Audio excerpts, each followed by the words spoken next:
அவங்க கிட்ட அவ்வளோ ஒரு பயங்கரமான கோச்சிங் மேனேஜ்மெண்ட் இருக்காங்க. விட்டோரி இருக்காரு, முரளிதரன் இருக்காரு. அப்படிப்பட்ட ஒரு டீம் வச்சுன்னு ஏன் கமின்சோ கான் இருக்காரு. அவ்வளோ இன்ஸ்ட்ரக்ஷன்ஸ் குடுக்கலாம். அந்த மாரி இருக்கிறப்போ, எப்படி ஒரு 200 டார்கெட் இருக்கிறப்போ, இந்த மாரி ஒரு பவர் பிளே இவங்கள யூஸ் பண்ணுங்க. மிடில்ல இவங்கள யூஸ் பண்ணுங்க. அந்த மாதிரிலாம் எப்படி ஸ்ட்ராட்டஜி போட்டாங்கன்னா, இஷான் கிஷன் எதுவுமே பண்ற மாதிரி தெரியல. வெறும் ஃபீல்ட மட்டும் தள்ளின்னு இருக்காரே காண்டி, போய் பவுலர் கிட்ட பேசுறதோ, இல்ல ஓவர் முதல்லயே இல்ல சொல்லி அம்சால தெரியல. பேப்பர்ல எழுதி கொடுத்தாங்க தெரியல. இஷான் கிஷன் வந்து ரொம்ப க்ளூலெஸ்ஸா இருந்தாரு. எனக்கு தெரிஞ்சு அவரு விக்கெட் கீப்பிங்ல 2-3 ஃபிளாஷ் பண்ணாரு. நிறைய பால் வந்து பைஸ்ல வந்து பவுண்டரி விட்டாரு. ஸோ அதுவே வந்து கிளியர் கட்டா தெரிஞ்சது.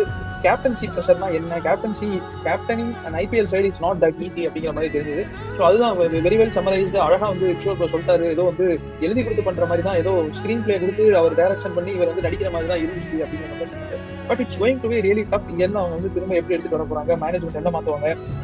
பெயின் வந்து நல்லா போட்டு விக்கெட் வேற எடுத்திருக்காரு. அவங்களால இப்ப லியம் லிவிங்ஸ்டனை வந்து 13 crores லியம் லிவிங்ஸ்டனை பெஞ்ச்ல உட்கார வச்சிருக்காங்க. ஸோ அதனால என்ன ஆகும் அப்படிங்கிறது தெரியல.